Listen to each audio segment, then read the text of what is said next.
in the spring, because it's a new team in the spring, and we clearly define, we have a clear picture in our mind exactly where we want to go and what it wants to look like. So much so that we write it down on a piece of paper. We write it down and we make sure we know exactly in detail what we are moving towards, what the future is going to look like, what the destiny is going to be for our group. They did a study in Harvard back in the 1940s, and with this study, there was a graduating class, 1943.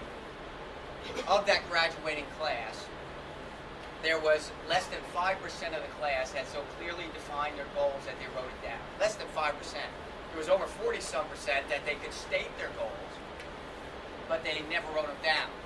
The rest of the class, pretty good school, but the rest of the class had no idea when they had graduated what they wanted to accomplish. Years later, when they conclude the study, what they found out was that 3% that wrote down their goals, they accomplished more than the rest of the class put together. The power of not only defining it clearly, but writing it down and putting it in front of you. Because when that happens, two things happen. One, we start programming our subconscious mind by seeing it.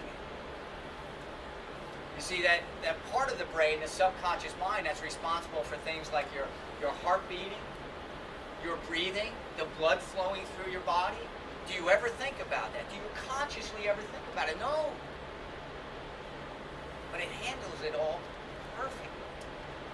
Something so complex as our body. Your subconscious mind takes care of it every single day perfectly. And when you start programming your mind by seeing that every single day, it starts programming your subconscious mind to start moving in that direction. It empowers it. The other, by writing it down, is now you become accountable to it. Now it's real. Now it's in front of you. It's not something you hope for. Not something you're wishing for. It's right there. This is where I'm moving. This is the direction. You end up putting that compass down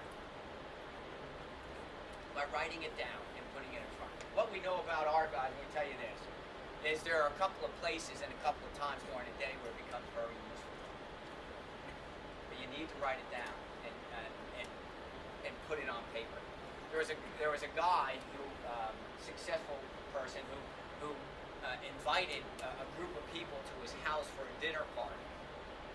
And after the dinner, he gathers them together in his living room, and he's talking to him. He said, I called you tonight and had you over because I simply wanted to tell you this story. He said there was a young boy, probably about your age, who had a father who was a itinerant horse trainer.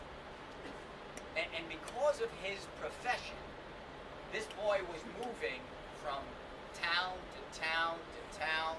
His life was very disrupted.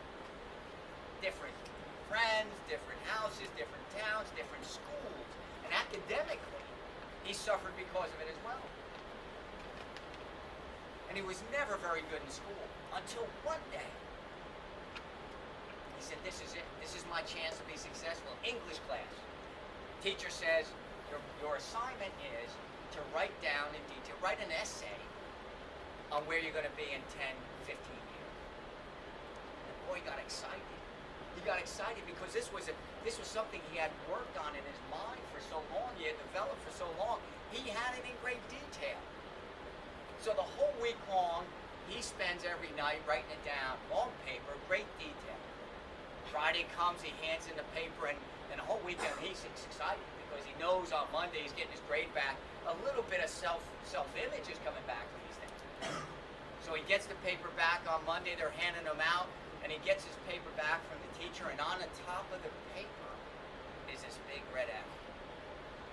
And it says, see me after class. And the boy was devastated.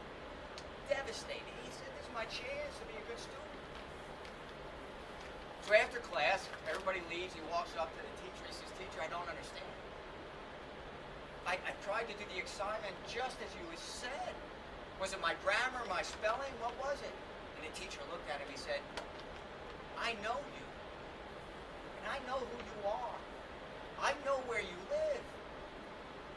live in that trailer park. I know what your dad makes. And in this paper, you talk about living in a 4,000 square foot home on a 100-acre ranch with all these horses. He said, that's not realistic for you. He says, but what I'll do is if you really want a good grade, I'll let you take this home tonight. You can adjust it and bring it in tomorrow, and I'll consider giving you another grade. And the boy so badly wanted a grade, he took the paper home with him, and he stayed up all night thinking about that. Came back the next morning, handed the paper to the teacher, and the teacher looked at it, he says, what are you doing? He says, this is the same paper I gave you. That's my red F on the top of that. He said, teacher, I thought about it all night. And what I've decided is that you can keep your F, and I'm going to keep my dream. And the man who was talking to this dinner party, he said, I tell you that story as you sit in my 4,000 square foot home on my 100-acre ranch, surrounded by all my horses. And he said, that paper I wrote is framed over my fireplace, if you'd like to see it. You see the power of not only clearly defining your goal, but writing it down and keeping it in front of you on a regular basis. It has such significant power. You can define your goal, and it's so important, and you write it down. But one of the ingredients in getting there, providing the fuel, is a reason why that you want to get there. You have to have a big enough reason why. Because what I know is this, on any journey, on any road, there will always be obstacles and challenges and adversity and struggle. Any road, anywhere. And you may have your path clearly defined in your mind. But if you have not developed a big enough reason why you want to get there, when those road bumps come, when those obstacles appear, when those challenges arrive, you will always find an excuse to stop. No mas. No more. I think I'll find another direction. So one, you have to define where you're headed, and two, you need to understand your reason why. And it's got to be a big one. For us, University of Louisville, chasing the national championship, we wanted to define it. So what is it that motivates you to do it? It was interesting because we ask our guys, what is the picture? We have on a board, piece of paper, not only what it's going to look like when we get there, but what is it that drives us? And it's interesting because for some of the guys, you know what it was? Playing professional soccer. They knew to get to the national final, that was probably their best chance. For other guys, it was a ring on their finger.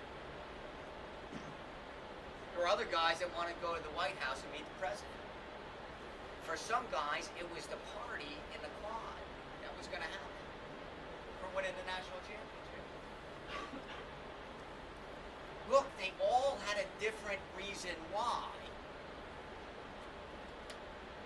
But defining that was critical. Because do you know that we had to run some sprints some days that were cold when they were hurt and it was hard and it was difficult? Do you think they wanted to do it? Do you think they have a big reason why? When everybody else is out on Thursday night and we're playing on Friday and we got a big game and everybody else on campus is out partying and they got to be in, do you think they need a big reason why? When everybody else is maybe eating whatever they want, and we're telling our guys, look, you can't drink soda. You got to eat more whole foods. Knock off the sugar. Do you think they need a big reason why? Sure they do.